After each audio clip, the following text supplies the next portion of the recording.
And we're back. Matthew got super small. Oh, there he is. Mini me. Hey, you're really big. This is the Durin Show, episode number 20. I am joined by two people. I don't care how they're doing, so we're just going to go right into our agenda. No, it's been a while, guys. How you can judge me all you want, but how are things? Things are going good. They're much better given this modified intro. I like it. Very good. Very good. We're spicing things up. We were hard on him last time, and he's Why learned is from his it mistakes. spicy? And we have some random like Council of the Elders on top of Mount Everest going on. I like this. We were chatting before we hit live. We haven't been playing a ton of games since our last episode, but we got two. Well, Mitchell's been playing a lot of games. So in the Seattle area, I think we've had 2 game days where like the monthly, everybody comes out and plays at games all day Saturday. That's coming back. We've got 2 of those in. They've been a ton of fun. Mitchell's been doing that plus a bunch of other stuff, and Matt's basically sworn off this game. Said he'd never play it again, and then he came out and played Mitchell. So I don't know what's happening. Yep. What do we have on the agenda? We have a couple rules that have come up. So we all took way too long of a break, and so the first game back, it's like, man, I can't remember any rules, and a couple of these are really unique, I think. So we'll go through those. We touched on the idea of critiquing models back when the Dwarf Lords or the Old Dane. Was it Old Dane, I think? Yeah, Old Dan and young Thorin, I guess Thorin Stonehelm, and the Acolytes when they all came out. Yeah, because people were just dogging on the models a ton, and we had like a little spiel about playtest stuff before you really write it off. And holy cow, definitely want to touch on this, adding those plus my Lurtz's Legendary Legion. I really want to talk about that. Mm-hmm. And then we got some upcoming tournaments that we're going to touch on. So it'll be interesting. Yep, it's been great to get finally in the swing of things. Monthly game days are back. I feel like that's been awesome just to get a group setting, because we started that in the Seattle area at least, and it's been great. We usually had like 8 to 10 people show up regularly every month, and we finally got that going again. It feels really good. Pat came up from Portland for one weekend. That was fun. Pat drove up. We had a good showing there. We're scheduling tournaments again. I got ones in the works for September that I'm coordinating with a couple of Seattle guys. That'll be fun. And then I'm trying to get another one hopefully by the end of the year, because I'm starved for tournaments in the area. So I'm trying to get things rolling there. I was going to say, I had an epic tournament that I was going to go to in August. I think it was what was that called? Articon, something like that. But then somebody bailed. Not my fault. Anyways. Well, we do have a replacement for it at least, because someone, I forget who it was, has now entered Middle Earth Strategy Battle Game into the Las Vegas Open. So we have an Open on the West Coast, which we are hopefully all of us are Las going. Vegas isn't the West Coast. Close though. Okay, but it's on the right side of the United States. I'll take what I can get, okay? But that's 2022, isn't it? So that's a ways out. January. I think it's January, so it's right after New Year's. So I'm definitely going to that. Yeah, it'll be a blast. Yeah. I already bought. Mitchell and we bought tickets, and we're doing the doubles. Because he was the first person to ask me, and I couldn't say no. I love it. Actually, let's switch up the order. So, what tournaments we have upcoming? Mitchell, you got the one that you're planning for the Seattle area. It's late September, right? Yeah, like September 18th. I don't have my calendar anymore, but September 18th, I think it's a Saturday. It's going to be a 1-day, just a little local one to get everybody back in the swing of things. And I think the weekend after that, the Canadians are doing one, and that's kind of a cool one, because he's done teams. So you have a good side and an evil side, and he split them up into teams. I think we both joined Team Evil. Yes, we did. If the border is opened up by then and everything like that, there's a lot of what ifs still. But it opened up, I think, this week. I think it's open. I think they pushed it out till the 21st, but we can look into it. But yeah. So we'll see. But that's looking promising at least, and that'll be a ton of fun. And then I know the North Carolina guys messaged us about their upcoming events, and you'll have to bear with me because I need to look up the exact names. But I believe North Carolina. Do you remember the names off your top of your head? No, I accidentally closed the page, so I'm trying to get back to their Facebook. Here, I got it right here. All right. Okay. So in October, Misty Mountains Mayhem. Oh, this is the repeat. This is the repeat that they did last year. Yes, it is. The one it's we the went one to. we went to. It was a blast. So this Yeah. is the one that's held by Chad. Last year it was a escalation one. I think this one's just a straight 800 points. It's 5 rounds. Yeah. And Chad is the one that's hosting that one. That was a great event, I think. That was super fun. Yeah. And then I know Jason is doing an event next year. He's also a North Carolina guy. And I can't remember. I think it's still in planning about what day, but it's going to be an open event. So you're talking a major event also. That's probably, I think he was saying next June, which is going to be pretty cool out there. So that's a good shout out to do as well. This is going to be one of the qualifying events. So, like, if you place well on that, you get entered into the international stuff in the UK. No, I don't think this It's one one is. of the Masters qualifiers. It It is. is. Ooh. Yeah. That'll be awesome. Ooh, wow. That'd be really fun. Because we only have, I think we only had 2, right? Because it was only Nova and Articon before. So now we'll have 3 finally. 3. Yes. That'll be awesome. And then just a couple other quick shout outs. You've got the Two Towers TriStar tournament that Austin Featherstone and John Billy are putting on. That's August 20th through the 22nd. That'll be a fairly big one. And then Wait, our where is that one? Is that in Nashville or is that in? Yes. No, that's Okay. the Nashville one. And then we've got the big Texas one that Charles Torok puts on, Millennium Con, if I can even say that, Millennium Con. And so that'll be one for me where I don't have to travel too far. That's the 11th through the 14th of November. Cool. Very Maybe cool. we'll have to come down and have a little like pre-Thanksgiving celebration. Yeah, Round Rock, Texas. So that'll be fun. That's a fairly decent, because that's a gaming convention, and it's Middle Earth is one of the events going on. Ooh, that'd be fun. Yeah, I'm excited. and I heard might be a few of the DC Hobbit League coming to the Millennium Con one.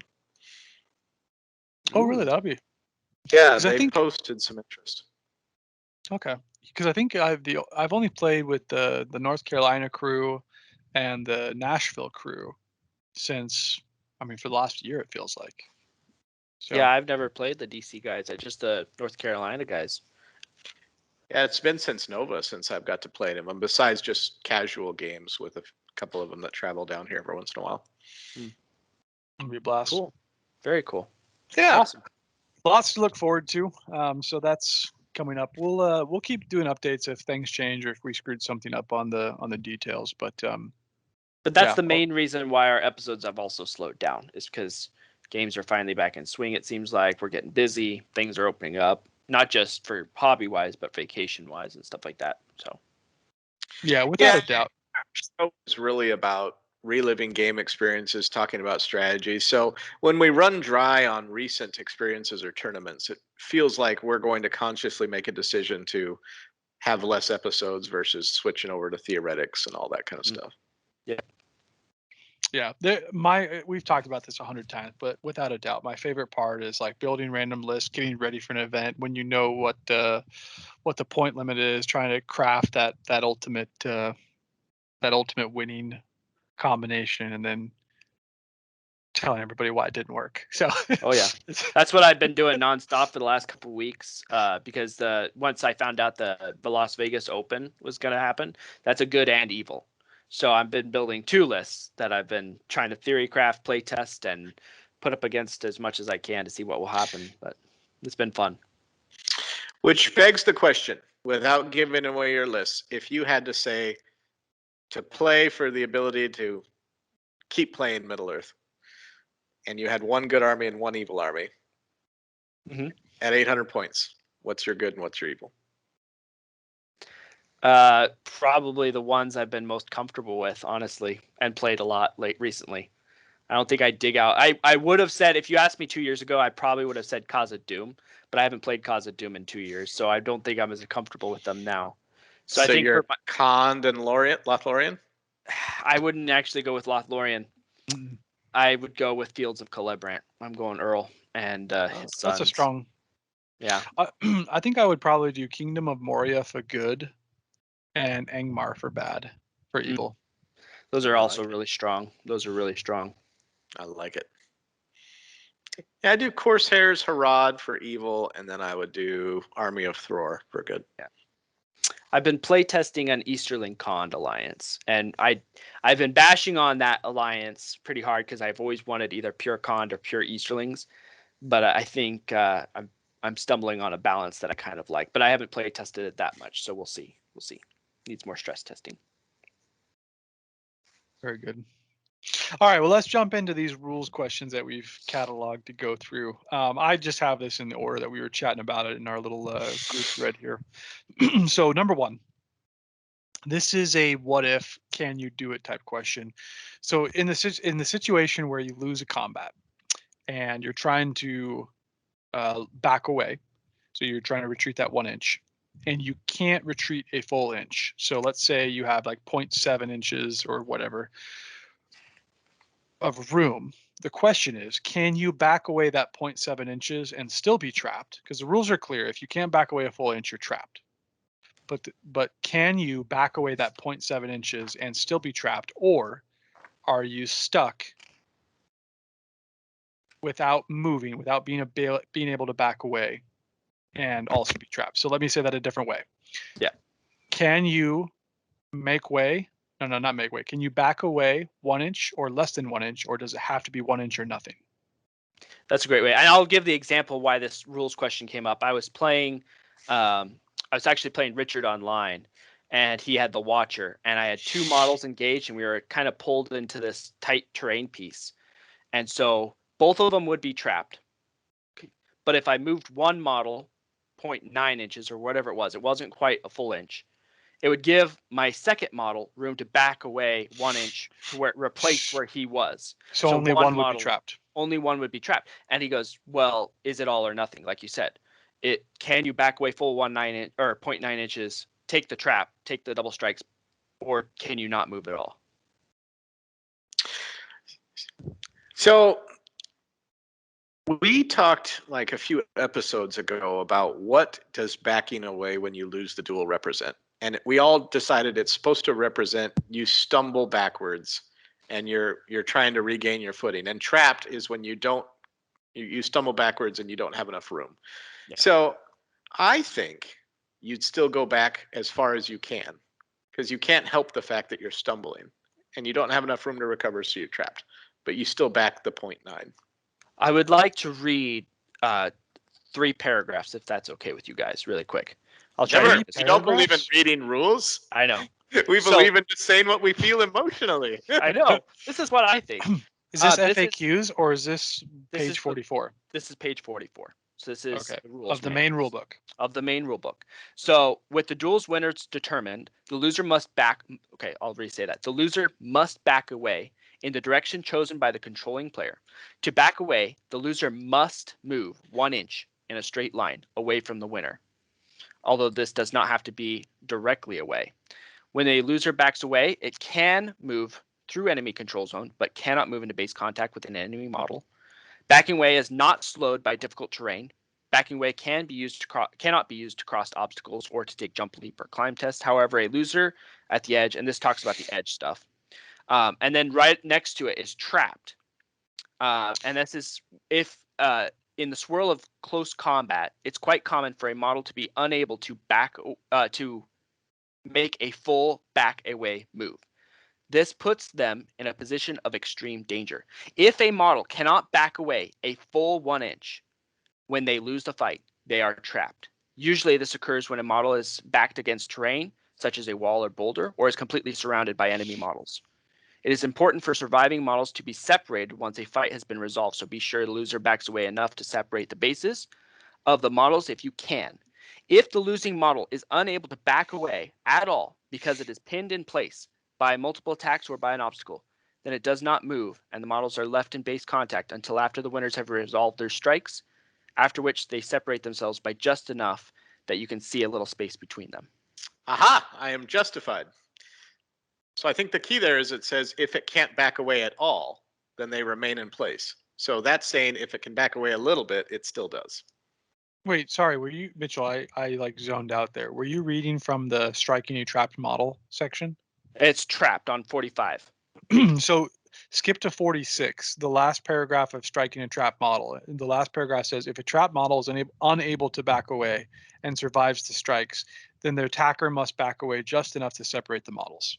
Right. And that's what it says under trap too as well. It says it's important for surviving models to be separated once the fight has been resolved. So be sure to back away the loser Yeah. enough to separate the bases of the models if you can. So in my mind, because of those two paragraphs, it's an all or nothing. If you and this is the way I've actually played it. way. If you can't back away 1 inch, then you're trapped. You're stuck in place. You take your strikes, and then the winner backs away a millimeter if they can't kill you. So I think this is a great debate because I actually didn't know the answer. This is up to interpretation because it does say you separate. Hey, enough. can we pause really quick though? How the heck did this get an FAQ that literally restates the rules verbatim? Because in the making away or in the backing away part, it says difficult terrain does not impede your 1 inch. We also have an FAQ that says the exact same thing. Yeah, that happens quite a lot. Like that's how? Why isn't the FAQ see page 45, 44 or whatever it is? Yeah, I think it's just must have been asked enough for them to be like, okay, fine, we'll say it again. I think going back to the rules question, I think the key there is that it says loser backs away enough to separate the bases if you're trapped. No, So if you're winner. No, the winner. No, I'm talking about the winner loser. doesn't back away. It Yeah, says and- the winner backs away. No, it says the winner backs away if the loser's unable to back away at all. The winner That is only backs correct. away enough to separate. That is So correct. page 46, the last paragraph of striking a trapped model makes it clear.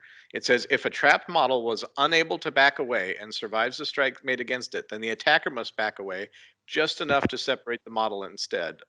So that shows that the loser backs away a full inch if preferable, a half inch if that's all he's got, and then the combat's resolved. If there's no room to back away, you resolve the combat and then the winner backs away just enough to separate them.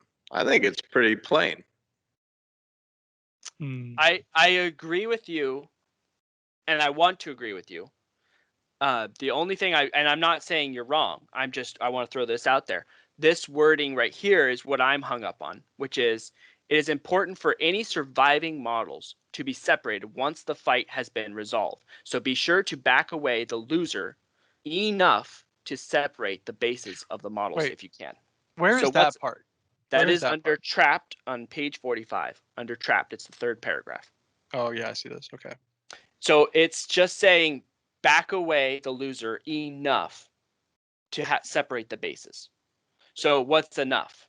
Is it the 0.9 so that you can back away, or is it just enough to get a gap? That's where the Wait, doesn't this contradict it? So in 45 it says the loser backs away, but then that's only if the loser cannot back away at all. If you've completely trapped him with 3 models, the loser cannot move at all to separate the bases. So the winners would separate the bases. That's what it's saying. That's why in capture and control, when you've got one guy sitting on the objective, you never want to completely trap them, because if you don't kill them, you back away and they stay on the objective and you don't claim it. So if you completely surround them and trap them, you want to make sure that you're going to get a kill. Otherwise, you want it in a point where they back away and they lose control. Okay, I changed my mind based on the page 45 wording. I think I glossed over that too quickly, because it does say in order of operations, before any strikes are made, you have to back away the loser if you can. And so if you're backing away the loser, I don't think there's any delineation between 0.01 and 0.09 inches. So I changed my mind. You're still accepting the trap, but you're still separating the bases, thus following the rules. Yes, I think much we're as on you the same can. page there. So I agree. that and the gives premise is you can't choose to stumble. You don't get to choose. You lose a duel, you stumble. Right. That's what this whole thing represents. Yes. Well, but this gives the loser some shenanigans because you can back up 0.01 or 0.09 because this is huge when you're talking about people who are kiting a big monster or a big hero because you're going to lose the fight. You don't a lot of times you'll intentionally trap your model just to make sure that the attacking hero doesn't have more space to go and do the heroic combat or the barge or whatever it is. So you can choose to back up 0.01 inches. You don't have to back up 0.09 inches. So you have, I would say this gives you flexibility within the range. You'll still be trapped. But Yes. a lot of Correct. times I don't want to give space. And I want to clarify this right off the bat for people who are listening. You must back away a full inch if you can. You cannot choose to be trapped. You cannot choose to only back away 0.1 except the trap. This is if you are unable to back away a full inch. That's the only circumstance this is coming into the play. Correct. Yeah, 100%. Not to be confused with making way with the supporting model. Absolutely. Yeah. Yeah, this is a sensitive topic, as you can Yes. tell. It's a very There is- sensitive topic for us. There is Yes. no negotiation for backing away. You must back away full inch. It's just if you cannot back away a full inch, are you allowed to choose how far you back away? That's the only thing. And we agree, yes. As Yes. much as you I would can, agree. or would just agree. enough to separate a model. I would agree there. All right. Okay. All right. Well, definitely we'd be interested to see comments, see if everybody agrees with us. Yeah, leave a comment. We said page numbers too, and I don't think we missed any of the FAQs because I think the only FAQs on this are related to the optional making way, which is not the same thing as backing away, and if backing away is impeded by difficult terrain. Yep. Okay, number 2. And this one's frustrating, but we'll go through this. And the question is, if the Watcher or the Balrog pulls a monster, no, not a monster, a war beast or chariot, does the Watcher or Balrog take impact hits or impact damage in these use cases? So this would be the Balrog pulls a chariot. So the chariot, when it moves, typically it does the 2 impact hits. The Mumak, when it moves, it activates trample. So the question here is not if well, actually, I want to split this into 2. Can the Watcher or the Balrog pull a War Beast with this lash? And then the second part of the question is, does the Watcher or Balrog take subsequent impact hits from these things getting pulled into base contact? So we've already debated this and we've already kind of talked about this. So I think it would be great if we just roll out what we found, if that's okay with you. Yeah. Okay. So number 1, under War Beast, it says they are not to be moved. They are unmovable, right? Against their will, only by commanding the driver. List a page number for this one because I didn't see the page number initially. Page I 80. didn't see this. So page 80 is the War Beast. I'm losing where it says it specifically, but I do have a screenshot of an FAQ that says, so here's FAQ for this. How does instill fear magical power affect models that cannot be moved against their will, such as Smog, such as War Beasts or Chariots? So models that cannot be moved against their will, or models with unusual movements are considered to automatically pass their courage test. So in that FAQ, it says that War Beasts are unable, immune from this lash and pull. Right, they cannot Watcher be moved against or their Balrog. Right. Yeah. So that leaves Chariots, though. Chariots are open. Okay. So but you listed chariots in that models that cannot be moved, such as chariots. That was specifically for instill fear. Sorry, I'm pulling that from an FAQ specifically for instill fear. Sorry. Okay. So, but a chariot can be dragged. That's a cavalry model. Yep. It's just pulled. So the debate was when you pull a chariot, because this happened to me, you pull the chariot into base contact with the Watcher. The wording for the chariot is specifically. Well, the special list the special rule for the movement on the chariot. This is the chariot charge on page 189 of the Armies of the Lord of the Rings rulebook under the chariots. This is once the chariot has pivoted to face its desired direction, move it forwards in the desired amount in a straight line, ignoring enemy models' control zones. Any model that the chariot comes into contact with whilst moving, not pivoting, will suffer 2 strength 4 hits. So there's the big date. So you're moving my chariot. It comes into contact with the Watcher. Does it do 2 strength 4 hits? this is what I found. And this is the very, very specific wording under both the Balrog's Lash and under the Watcher. It's both. They do not say they move the chariot. It says they drag. Yeah. And that's very, and this very is this is the keyword. It's keyword move, not like literally they're moving. Like Yes. moving for backing Yes. away. Your base is moving. That is not keyword moving. Absolutely, 100%. And it agree.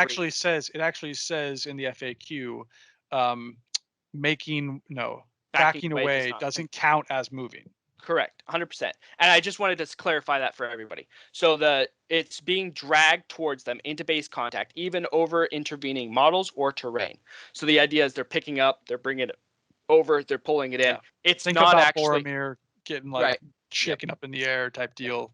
It's not actually moving, which I think is key. So the chariot has to be moving, which is why when you command or compel a chariot, you are moving them. They are doing the moving action, which is why then they would deal the strength 4 impact hits, or if you're doing the Iron Hills chariot, same thing. Yeah. But this is why I don't believe they would impact hit the Balrog or the Watcher, because you are dragging them, you are not moving them, and that's what I found. And this is consistent with kind of how we ruled. I think we talked about like 4 or 5 episodes ago. We talked about this exact same use case, but a mounted model with a lance. Does the mounted model with the lance get the charge bonus if they get drug into the Balrog or the Watcher? And with the exact same logic, we said they're not moving, that therefore they can't get the charge, therefore they don't get the charge bonus of the lance. So we're being consistent. Yeah, I think that's with the Watcher, not necessarily with the Balrog. The Balrog too. So if the Balrog lashes a Knight of Dol Amroth into base contact, the Knight of we said if the Knight of Dol Amroth, we said both. If the Knight of Dol Amroth didn't charge or didn't move, so they were second in the priority and the Balrog lashed them, they wouldn't get the charge bonus of moving. And we also said in that use case, if the Knight of Dol Amroth had moved first, charged a goblin, and then the Balrog came in and lashed it, we said that canceled the charge. They didn't count as charged anymore because they got displaced. So under the Watcher, it says models moved under the sway do not count as having charged. And that's very clear to me. Cancels lances, cancels any cavalry bonus charge, all that stuff. Monsters charge. Yep. Yeah. And under the Balrog, it does not say that. Yeah, but I would still stick with our logic of the lash. If you're 12 inches away or whatever, I can't remember, 8 inches, whatever the range is on that lash. I can't remember. 8 inches. If you get pulled, right, it doesn't make sense for you to be charging one way and get pulled 180 degrees the opposite way. You don't have momentum. You're not on your horse. Like I think essence of the game, it does not make sense to keep the cavalry bonus. So you're applying the common sense rule in this case. Yes. Matt, would you agree with that? Yeah, I just think it's a hole in the rules writing. If you're mounted, you should not suffer the knocked flying, because really there's no way for them to lash a horse and for you to stay on it. I mean, the whole thing is kind of silly. Yes, it is. But I just found it interesting that the Watcher specifically says in its tentacles rule, models moved in this way do not count as having charged. Well, it's not. I feel like that's in there because the Watcher can shoot at people in combat with itself. Yes. So I can, if a bunch of horses charge me, I can get lucky, roll a 6, have 6 shots, and then hit all 6 horses that charge me, and I cancel all of their charges. So that's for the thing where like somebody charges into base contact with you, but you're still shooting. I think that's why I think that's the clarification there, because that's a huge tactical advantage for the Watcher. It is. Who otherwise is most of the time. By the way, disadvantage. Side note: the Watcher is a really annoying model to deal with. Oh yeah, especially if they are good with their goblin screens and keep the goblin screens up. Yeah. Oh yeah, that's exactly what they're doing. Yeah. Yeah. All right, we're ready to move on from that one, I think. Okay, number 3. What happens if a model is charged? Then in the movement phase, the model that initiated the charge is killed by an impact hit. Can the model that was originally charged move as normal? So like this, I think you guys were playing a Far East, so that it was the camels. Farharad. Yep, Farharad. So I'm assuming what this is an Easterling charges in, so a cataphract charges in. Yep. To a little camel guy, and then another camel joins the combat, kills the cataphract with the impact hit, Okay. and so that camel who got the impact hit kill, he can keep moving as long as the move is left. Go impact hit somebody else. Can the originally charged camel go through its move phase and impact hits as normal? Mhm. Yep. And after I panicked a little bit today, because I was like, oh, this one's easy. I know right where this is. And I couldn't find it. And I read, and I must have skimmed over it. You know, when you're looking for something, you can't find it. That's exactly what happened. Finally, thank you, Charles, pointed it out to me. I found it. It's on page 24 of the rules manual. Yep. And it says there is an occasion when models that are already engaged in combat might suddenly find itself unengaged. A model that has charged an enemy may have been slain by a throwing weapon or magical power, causing their opponent to become disengaged. Yep. If this happens, the newly disengaged model's opportunity to move. Then the newly disengaged model's opportunity to move has not yet passed. It may still do so. Yep. So, Boom. very, That's very an clear. easy one. Yep. Yeah. Easy. It is easy, but it's really impactful to your strategy if you know that that's the way that works. Yes. So camels peeling off a Mumak. Now, if you see that Well- strategy, that's exactly what that strategy is for. Yes. That's One Peel it. person charging into the Mumak. You start peeling your camels off of your Mumak. Now your Mumak gets its trample damage. Yes. That's huge. It makes throwing weapons on evil armies like the Corsairs that much more scary because you can put in a warband of throwing weapons. Who has throwing weapons that are evil? I'm blanking. Acolytes. Yeah, it makes acolytes because acolytes actually that's a better option because they're cheap and they can ally in with all of these weird cavalry, Harad, Far East. Wait, Mordor. who is the war beast the royal Mumak under? Oh, that's not Far Far Harad. East. That's Far Harad, not Far Harad. East. Okay. Well, and it's also like prowlers for the Belrog, so he's not Yes. having to use his Yeah, That's a great heroic shout. combat. Yeah. Yeah. that actually I think is a better because the prowlers are what 7 points. If you just have an Yep. army of prowlers, they're gonna have to invest a lot of resource, and it's hard because terrifying, ancient, evil. It's hard to get that charge to begin with. So Yep. yeah, it's even better strategy. Nice. Okay, our last rule. I think this one's easy too. So it's specifically about line of sight. How do you determine line of sight? Because we had some like legacy house rules kind of impacting our judgment here. So Thanks models, a lot. yeah, models that are like weirdly positioned. So specifically the dragon. If you think about the dragon's base, it's elongated. The dragon's kind of like stretched out over the entire base, and then its head is off on the side, actually off the base, looking off in the distance. So how do you draw a line of sight from the dragon? So it's got the fire breath. How do you determine who the dragon can see to target for the fire breath? And what we all said, it's house rules we used to make Mitchell like literally get at the eye level, and the dragon could only shoot at who the eyeballs on the dragon could see because we hated the dragon. But actual rules, I think we all agree, is it's a dynamic model. The rules clearly say the models are positioned, but you should treat them as dynamic. But for the purposes of line of sight, correct me if I'm wrong. We said keep the dragon's head. That's where you would still do line of sight, but you have a Yeah. 360 degree swivel from Yeah. the head. So Yeah. you have the elevation of the head, but 360 degree view to shoot from. Yeah, and apologies to Richard. I again, this came up with the Watcher. That's why I was like, well, the Watcher can't really see anything. And then he was showing me some rules, and it was just going against what I was thinking in my head. And then I had to cave, and I gave in, and I said, "Yep, you're right." Lame. But there was another rules clarification that came out of this. So an oval base, another reason why this is huge, actually, I think. An oval base is very, very weird because in the rules manual, it states pretty clearly that models can spin as much as they want because most Yes. bases are round. Spin to get charged. Like you don't have to use movement to move. Like if I'm an Aragorn, I can do a 180 and charge 6 inches. Exactly. I don't have to count that as part of my move. And there's very specific models that say if it contradicts this rule, right? So like A war beast must pivot and then move. Like it says very specifically, but it's allowed to pivot any Well, direction. and it even stipulates like, and if it can't move, just move models the shortest distance out of the way to let the pivot happen. Exactly. And then chariots are another thing that comes to mind where there's a very specific, it can only pivot 45 degrees and then move in a straight line. So it's very clear about when things must move in a straight line and when they're allowed to spin freely. So things like the Watcher, the Dragon, Balg, all these things, and I think this has come up with Balg before, where you're allowed to spin it to gain an advantage. Radagast Slay is another one I can think of it. And I was thinking, does this spin cost movement? Technically, by the rules, as far as what I've seen and dug through the rules, rotating your oval base does not cost you any movement, which I think is Pivoting. really, pivoting. Yes, rotating I hear you, Mitchell, and I know we talked about this, but I changed my mind because of the cave drakes. Cave drakes have the same oval base, and it's huge with the cave drakes because that's one of their biggest downfalls is the fact that they're just too big to get a lot of places, and it's easy to kite them. Yep.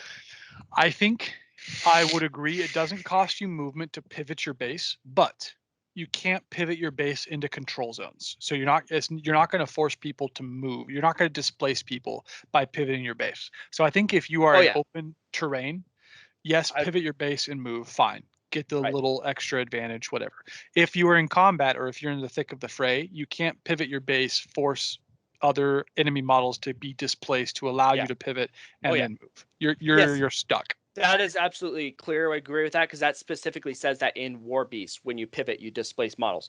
But what this does allow is something like a dragon who has the fly ability can now fly in midair, rotate his base, right, and land things further than what he used to be able to based on his previous position. Or things like a cave drake who has a little sliver of a lane that he can slide out of, then rotate his base sideways and charge a battle line because that sliding sideways doesn't cost anything. So just some interesting tactics. And I know people have been doing this with Balg all the time.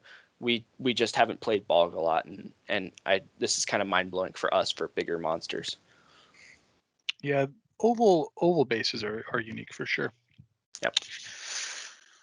Okay, so I think that's all of our rules questions. Let's get into the thick of it. And the first topic, hold on, let me go back to my notes here. Mitchell, you replied too many times. I lost it. Here we go. main topic for tonight. Okay, this is what we touched on in our last episode. Judging models before you get a chance to actually play test them. Specifically, the new dwarf models, the acolytes, and I want to include Army of Lurts. So, Mitchell, why don't you kick us off on this one? Well, I'm not an expert or anything. I just always want to give things the benefit of the doubt. So like new models that come out or armies that are criticized, those are actually like an attraction to me because it's not very common. People are usually bashing on it or this idea, and I'm like, well, I can try to make it work. And then I love trying to figure out how to make something work. So that's where I founded my Earl the Young list, right? You never see Earl the Young. And they said you can't do Earl the Young beyond 500 points. And then I started playing Earl the Young beyond 500 points. And guess what? It works better. And everybody I played with this army says that works way better than I ever thought. I was like, well, this is why you got to test things because as things they're walking paper, away from a 12-0 loss. Yes. And I was like, this is why you got to test things. Things don't always show themselves on paper. They do much, much different things on the battlefield. I think everybody can agree with that. So I just have a little bit of a gripe with like the acolytes. Because they weren't strength 4, everybody wrote them off. And I'm like, well, you don't know what it does to the army. I play Easterlings all the time. It completely changed the army. And I know they're not game breaking, but they're better than people are giving them credit for. I 100% stand behind that. It opens up your army to just so many more tactics. Like we talked about this again. Like Easterlings used to be, you either are super mounted heavy, you run a monster, and then you have your shield wall and just hope you kill things faster than the shield wall dies. Now, you have other options. You can still do that exact same strategy, but now you have the throwing weapons. You have something to engage in Aragorn. You don't have to throw your Amder into Aragorn and you say, can be hopefully. Yeah, you can throw you have an a skirmisher army. You have a skirmisher army. Absolutely. You can throw something light, throw some daggers in it, kill your own guy. That strategy opens up. We just talked about this earlier about killing your own models to free up your main model. So now your Amders or your Dragon Knights can't be pinned or something like that. I mean, it does change things. And that's why I like the new dwarves. I'm absolutely not going to say they're terrible. I've never played with them. I don't play Iron Hills. I don't play Arable Reclaimed or anything like that. But I'm not going to say they're terrible until I see them on the battlefield. Maybe if I beat them 4 or 5 times, I might start having my opinions on them. But I'm not going to write them off right the bat. And I just it just kind of baffles me sometimes that people are so. I'm not saying that everybody does this. I'm not trying to gripe on everybody. It's just The like, Facebook pages are always like inundated with these. yeah. And I'm like, just try it. See what happens. Like, just try it. Maybe it is terrible. Maybe it isn't. Maybe, I don't know. This is like this is my pet peeve. This is for those out there thinking about black darts. Like when the whole thing about the horses can't resist, and everybody's going off about how black darts are so OP, and it's like, man, have you guys actually played against ring rates with black darts? Do you understand the rate at which that 3 up to wound something fails? Yes. Do you understand? Not only that, do you understand the rate at which people roll a 1 to wound on the black dart? I feel like that's like 50% just in my games. And you had a great point too on this. Even if they do get the successful black dart, they one punch your 10-point horse, right? They kill it right off the bat. How many resources do they have to minimally invest in just to get that go off? You're talking at least 2 to 3 will. I don't know any ring rate that's going to one dice it, unless you're talking the black red legendary. There's not enough. There's not enough turns in a game to justify throwing 1 will at a 5+ spell. Exactly. So in my opinion. So you're talking 3 will, right? Unless you're the Witch King with the crown, you'll see it sometimes. Okay, that's a good shout. A reroll. That's a good point. And the Necromancer. Yep, Necromancer. That's a good point. Well, he doesn't have black dart. He's got chill soul. He's got even better. Soul. Same thing. Yeah. Same Actually, thing. Chill soul's better because all you got to do is cast it. That is OP. I'll take that one off the board. The Necromancer's amazing. And Sauron. Throw Sauron in there too. But that Necromancer would be amazing if his spells were 18-inch range or he cost 20 point less. He sucks as is. Yeah. Okay, go ahead. It's so hard to play against him, though. I understand he's got so many limiting factors, but if you're on the other end, I was watching. Sorry, this is a tangent. I was watching a game just recently where one of the guys was playing the Necromancer, and it was assassination. And the guy that was playing against the Necromancer had probably 4 or 5 possible targets. Like it was one of the worst matchups. But the whole game, the Necromancer was like, chill soul. Did I kill that one right? I don't know. Let me go on to the next one. The Necromancer is just assassinating all of these heroes with his chill soul, and it was a genius, like great strategy. And the other guy didn't have a chance. When you actually see that, it's disheartening. You're like, I can't kill the Necromancer fast enough. Yes. Yep. That is true. But I just think you admit it, the black dart thing, you're investing at least, let's say, 10 to 15 points minimum. Well, and you're investing with a risk. You're investing 5, 10, 15 points, however many will you spend, and you're not guaranteed it's going to work. You're not guaranteed, number one, you're going to cast the spell, because I failed a ton of 3 will black darts. It happens. Everybody's flopped a roll with, we talked about this, 3 dice attack heroes. You're not guaranteed to roll 6. You're not guaranteed to roll 5, and you have to still wound them with 1 dice. Yep. You fail a lot. You always fail. You always fail in the most inconvenient times. I think part of the armies that I decide to play, so like the Easterlings, the Khand, the Earl the Young, Field of Calabrans, or any other army I choose to play, I think part of the reason why I enjoy it so much is just to have my opponent underestimate it. And I think that's really, really fun. Just to walk in, them automatically, you can kind of see it. They're like, okay, all you have is Earl the Young. You have 1 named hero. Okay, cool. Yep. At 1,000 points or whatever. And it's just fun, I think. Yeah. Okay, other armies that are written off. So I'm including Lurtz's Legendary Legion. Lurtz's Scouts Legendary Legion. And the thing, so I had been talking about this for a long time, putting the army together, finally getting to play it. I was going through YouTube trying to find bat reports with this Legendary Legion. I found a couple Ugluk Scouts Legendary Legion. There's nothing with Lurtz. Nobody is playing it.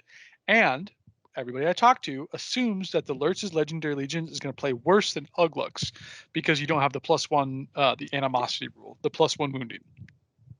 Okay, so that was the premise. again, Mitchell, to your point, people writing this off. I've finally played the Legendary Legion. I've played 3 games, and it is unreal. Yes, they have significant drawbacks, but there are a couple unbelievable um, disadvantages you can throw at your opponent. So let me just be specific. I played what was the army? Last Alliance, which you think is a horrible matchup, but terrain didn't allow the total bubble, the Kierdan bubble to, or it wasn't Kierdan actually. It was a Last Alliance without Kierdan. So that could have been different. But even with the terrain, they didn't have the ability to do the full bubble. They were slightly split in their battle lines.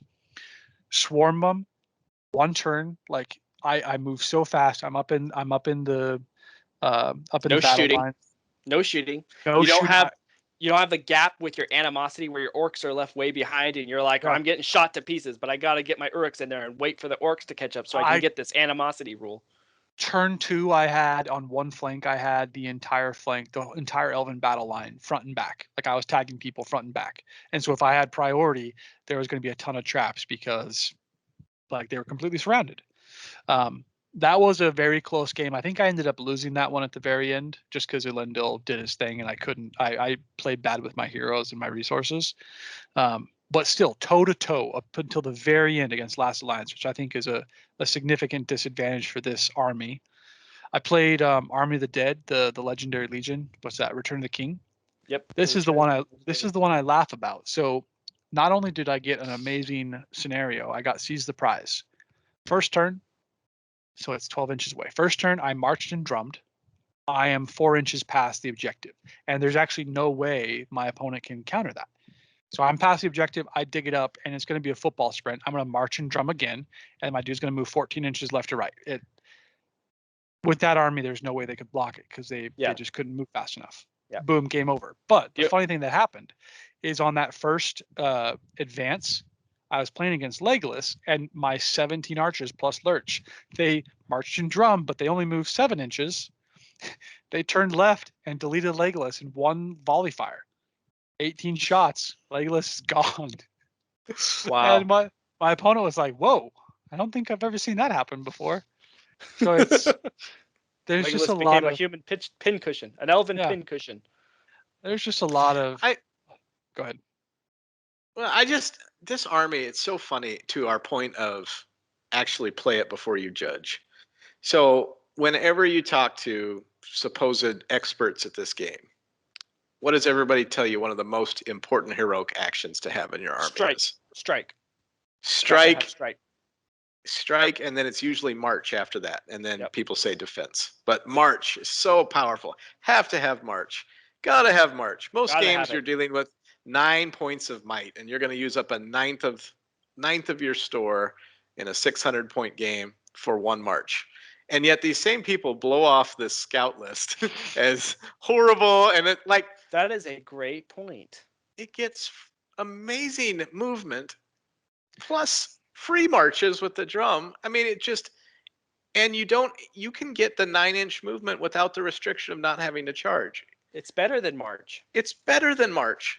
If this is a movement-based game, this should be one of the best lists if you can figure out how to just overcome the D4 and the fact that you can't support.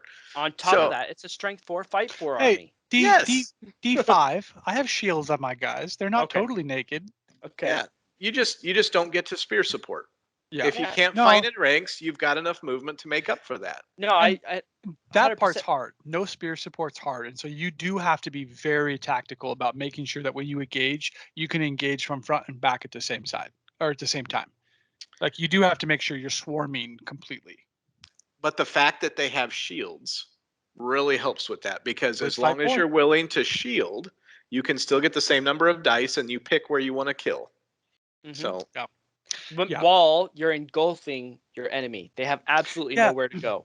So my main success with Khand is board control. I have, and you guys have known this, but I push 6 chariots at you. I block off and I pin you in one side of the board. I don't care what scenario it is. That's hard to do. Hard to overcome when I have that much board control and I'm allowed free movement with all my foot soldiers or all my horsemen. Like I can see Lurtz's scouts doing that. I'm going to pin you in this spot. I'm going to make you castle up in this terrain, because if you don't, I'm going to completely surround you, and you better hope it's not a controlling or a capture control or domination or seize the prize or any kind of objective scenario like that where I have to move, because you're not going to be able to.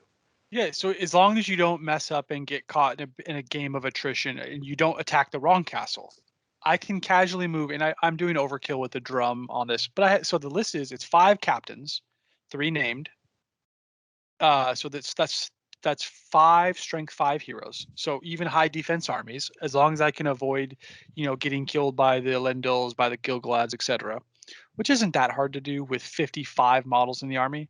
So if I drop the drum, I could even increase the model count a little bit more. I just think 14-inch move. It's people, to your point, Mitchell. Until people see it on the board, they see me go from this port. I cross halfway point every single game, turn 1. Yeah. People are going to criticize this until they see you in a tournament and the scenario is reconnoiter, and they're going to go, they know they've lost, right? Recon, seize the prize. I would say capture and control, domination, all of those. It's a huge advantage. If they see you and seize the prize, they better hope they have a flying monster. Yeah. And that can pick up things turn 1, and they better hope they win the roll off. If they don't get both of those things in their way, they're going to lose seize the prize.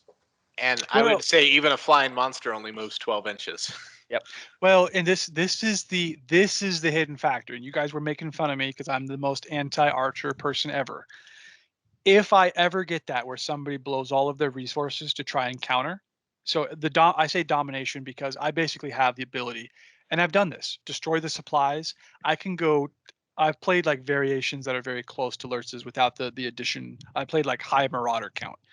I can go left to right in a turn, and I've left, if you've spread out to try and attack me on even fronts, I can completely change the entire board in 1 turn. And then you're fighting with half your army. So that's a disadvantage. But if you have like something where you're going to try and contest move, I can pull up and shoot, and I have 18 shots coming at you that are strength 3. Yeah, I might only get a couple kills, but then all of a sudden you're like, oh, I had to move a lot, and now I'm getting shot. I outshot elves in one of my test games. Yeah. It takes one good turn for the dice to go my way, and all of a sudden I get 3, 4, 5 kills, and it's like, oh, actually, I'm in trouble. Yeah. I automatically liked Lurtz's scouts more than I liked Ugluk's, honestly, just because I hate personally things that are supposed to work together, so things that are supposed to synergize, and they do not have the same move value. So basically, you're going to say, okay, I'm going to take away the best advantage that the Uruks get, which is their movement. I'm going to negate that so that they stick with the orcs. Or I'm going to take away the +1 and hope that they catch up in time to spear support me and run away. And the fact that they don't get that synergy when the orc is spear supporting, I thought was just even okay. more I'll throw this back in your face though, because you guys haven't played Ugluk Scouts, have you? That's true. You're a good point. Very good point. I hate the army on paper, but I've seen it lose twice. So you're right. So then this is the only thing I'm going to defend myself, so I don't sound like a hypocrite, is that I said I liked Lurtz's scouts more than I liked Ugluk's scouts on paper. But you're right. I haven't play tested either or faced it.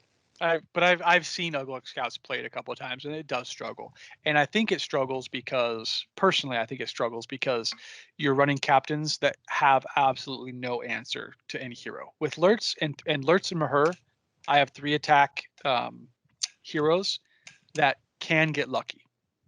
Can you take Ugluk in that army too? Ugluk is the leader.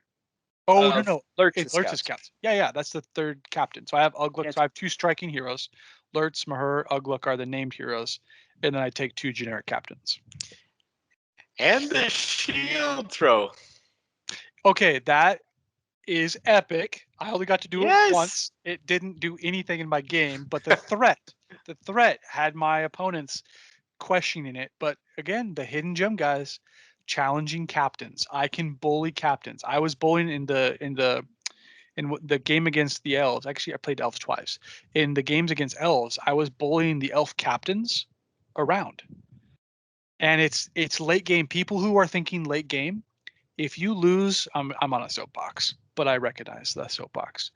If you lose late game, if you lose the ability to stand fast with an expensive captain model, it is huge. And so you're basically saying, I have to keep this captain away from Lurtz. because if Lurtz ever charges a captain, he's going to challenge, and I either have to decline and lose my benefit late game. You lose the benefit. It's heroic actions. You can't captain's the most valuable thing, right? Moves and marches. It doesn't work. You lose that. Nobody will participate with you, and you can't stand fast. At that point, with my high model count, I'm absolutely gonna, and I have tons of might. I'm gonna be pinning. I'm gonna be forcing the issue. I'm gonna be trapping your heroes, whoever can still stand fast. And late game, you're gonna start dropping like flies just on running away. So Absolutely. Lurtz's challenge. That's another thing. I think people write it Yeah. off until you're up against it, and all of a sudden Lurtz is commanding the battlefield because you're Yeah. running away from him. Yeah. I mean, everything changes once you see it on the table. I guarantee you. I remember Cond was last year, and I know I'm just bringing up similar things. I know I've done this a while, but Cond, I remember sending lists to you, Marcus, or to anybody, and I had my Cond list, and you're like, you could struggle against this, you could struggle at that, and it's all true. I'm not writing that wrong. Well, it wasn't just this and that. I was going to say I thought on paper you would struggle against more than 50% of the armies you'd face. Right. Right. It was hard. It was pretty hard criticism. And then all of a sudden it takes up the table, and I'm all the way table to table edge. I'm touching and everything filled. And then I remember I was playing one of the Seattle guys, and he goes, that's 39 models. Like, it looks like you have 60. Okay.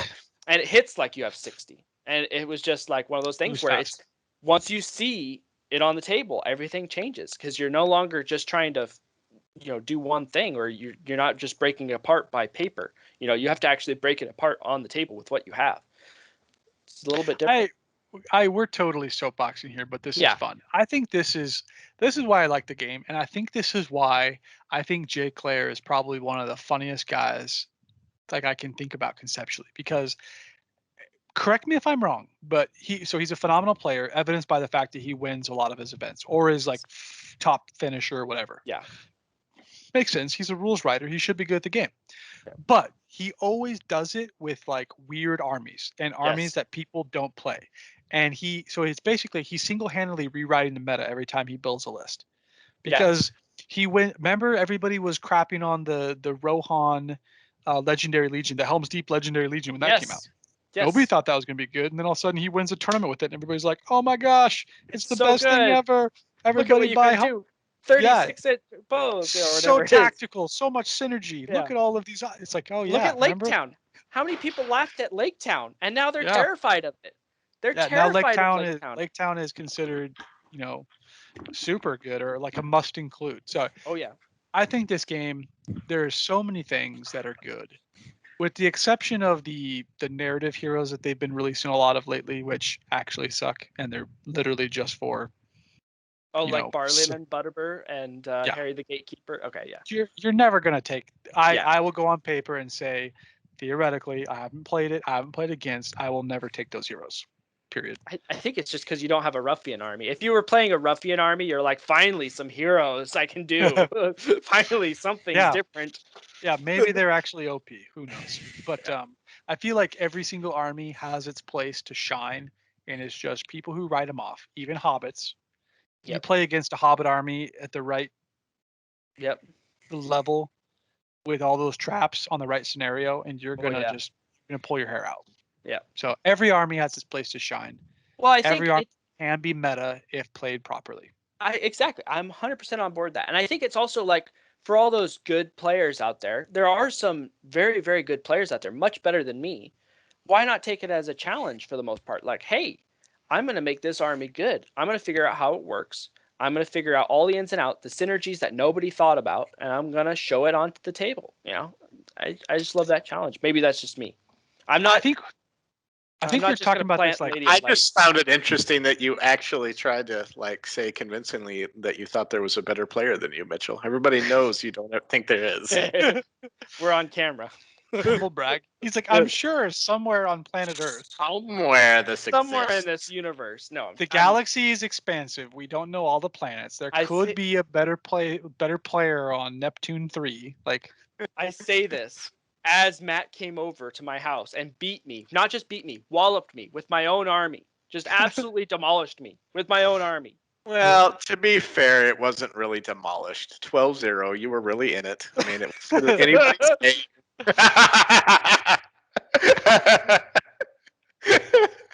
Well, I think we talked about this like one of our first episodes, the idea of skill cap in armies. Mitchell, to your point, I think good players who take on these more challenging armies unlock the potential of the armies.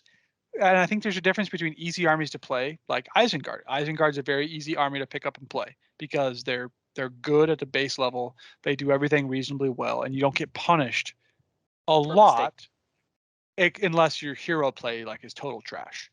The ability for you to get punished is minimized. So armies like Angmar, you can get punished really bad with Angmar if you play that wrong. If you die too quick and start running away to people fleeing, if you start putting your heroes in combat, Angmar's not, other than your monsters, I would say, but yeah. Yeah, so there's a lot of armies I think that are high skill cap. So yeah, if you screw up, you're going to screw up royally. But if you pull it off, big things coming. Yep, agree with that. So, anyways, that's my rant. That's the end of my rant. Oh, I got a rant too.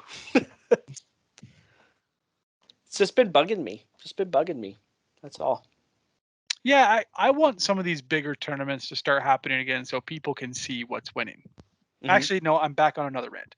What Jay does every time they do their UK events, he always publishes, hey, these are the armies that were represented.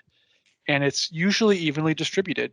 And he always comments with the fact, I guess the game's still healthy because the meta isn't disproportionately favoring a couple armies. And these are people playing in grand tournaments that are trying to win. Nobody's throwing. So everybody is coming with a fairly even representation of all armies in their quest to win. So it's not 40K where the top 5 armies dominate. Well, actually, it's like the top 7 armies dominate the GTs. Yes. Okay, now my rant's over. Nope. Rant concluded. And another thing. No, I'm just kidding. That reminded me. No. So with that being said, I'm really considering taking Lurtz's Legendary Legion to the Canadian tournament in September. Because I'm pretty sure that was 800 points. It's 600. Evil. Oh, that's the 600 one. Okay, that'll be my Angmar monster list. That's okay. That's another one I'm proving right now. Angmar monsters, no upgraded Witch King. This is my new passion. I think the Witch King is 70 points base or 75 points base. 70. As is. Maybe one fate. I've gotten burned by not having the one fate. The Lucky Shot, Samwise Gamgee. No might? No might, no fate, no extra will. Witch King as is. Flanked by 2 cave trolls, Wild Warg Chieftain, Birder, and a horde of orcs. It's a monster mash. Wow. That's the reaction everybody gives. And then you get beat by it. You're like, oh, actually. Yeah, I'm trying to see. So you're looking at 3 cave trolls and another strength 6 monster in the Wild Warg Chieftain. That moves 10 inches. Right. So yeah, I can, and then you have magic on top of that. You're talking about 4 strength 6 monsters basically, and magic Witch King behind it. With Harbinger, by the way, to help your monsters out. Yeah, I at 600 points, I would find it very hard. Is that 600? I think that might be 800 points. Okay. There's too many trolls. That's the 800 point version. Okay. But there's a scaled down version at 600 points with the same concept. So you're still talking 30 plus models with at least 2 to 3 monsters plus a Witch King. No, at the 800 points, I'm like 45 models. No, I meant 600. Oh, yeah. Oh, yeah. In 600, I'm in the 30s. Yeah, that's pretty good. It's pretty good. Anywho, that might be why I try to test out and make work at the Canadian event. I am excited because tomorrow I get to play Early Young for the first time since Markus beat me in the tournament in Canada. It's taking you that long to recover? I know. It's been that. Earl has been banished? Yes. I don't think it was 12-0, but wasn't it like 11-0 or 10-0? I think we did conclude it was 12-0. I gave you full VPs, I think. No, I think it was 10-0. I don't 10. think because Okay. I didn't triple my kill count. I only doubled the kill count. Oh, okay. Not that I remember or anything. I think it was Yeah. just those casual games. I don't just wake up at 2 a.m. sweating, Uh, beaten with my own army. That was the biggest insult. I was beaten with dwarves. you were beaten Yeah, with a that better. did make it way worse. You're That like, was the worst insult was- of all. That There was was the so first many time I things. played dwarves. It was I the beat first you with time a you'd played better dwarves. version. I beat you with a better version of your own army. I told you Kingdom of Moria was going to be better than Cause of Doom. You beat me with my Khazad Guard. You played it for the first time. It was the final round of a 5-round tournament, and it was my brother. There was just backhand to backhand to backhand constantly. yes. But I don't remember. I don't hold a grudge. It's okay. That's good. That's good. Eh, We would have We We issues do if not we held hold grudges. grudges. The Earl thing, just I keep bringing it to like the game days or stuff like that. And obviously COVID hit, that hurt bad. But I just keep bringing it, and everybody's who I play against, I'm like, I'm gonna play Earl, and then I pull out my Easterlings or my Con and I play that. And so I think I'm finally dedicated. I'm said I gotta play it, so I'm gonna do it tomorrow. It's hard to because your list that was actually pretty powerful was at 1,000 points, and people are not as inclined to play 1,000-point armies too. Mm. I think I have an 800-point one that's gonna really. Do you still keep the trebuchet, or do you drop the trebuchet? I dropped the trebuchet. So this is basically my 1,000-point list. Almost everything's the same. I do not have the trebuchet, and I do not have the extra captain and a few extra warriors. So I'm at 40. On horse, or Yeah, the the king. No, captain. that was the king on horse. No, I had a captain on horse at 1,000 points too. Oh. So this is at 800 points. It's 40 models. I have 19 cavalry units, 8 sons. So 8 of those are sons. Earl, 2 banners on horse. The rest are knights of Minas Tirith with lances or a king of men with a lance. And then I have a knight of the White Tower, and then the rest rangers and warriors with a war horn and 2 banners at 800 points. I'd be interested to see how that plays because your trebuchet did a lot of work for you in forcing people to move. So not having that. It did, but I also saw that it took away my game a little bit. Not to say that I didn't enjoy beating Richard in that tournament, but it did take away from it a little bit to get those lucky rolls with the trebuchet, because you're like, well, now you can say if I didn't roll 3 6s in a row with a trebuchet, like what would have happened? Would I have won that game? Like, yeah. I don't know. It's kind of the trebuchet thing. That's the age-old question, though, because you're investing points to get the chance to roll the dice. It's true. That's true. So maybe I'll play test this 800-point one and say nope, needs to have the trebuchet, and I'll add it back in. Maybe that's what'll happen. But all right. Well, we've ranted in Soapbox for a while, so why don't we wrap this up? Yep. Any final call outs before we leave? I think we hit all the tournaments. We definitely hit our rules questions. Would love to see comments. It's been fun to respond to the comments on our YouTube page. So let us know if you have a different take on the rules questions specifically. And if you have, actually, I would love to hear if you have an army that you think gets dogged on. I mean, except Easterlings, because everybody know Easterlings suck. An army except Easterlings that gets dogged on. Let us hear it. Let us know about it. Yeah, or something that you want us to try to figure out. Maybe there's some army that you want to be good but you're struggling with, and it would challenge us. I would love to try to figure out an army for you and try to say, hey, this is what I figured out with it. I literally just read Matt's eyes. He's like, "Who? Does that mean I have to buy another army?" No, joke's on you. He's already got it. Yeah. He's like, I might have to pull that one out of the second closet. Yeah. All right. Been a blast, guys. Let's get some games in, and then we'll be back and have some more bat reps. So, all right. Peace, everybody. See ya.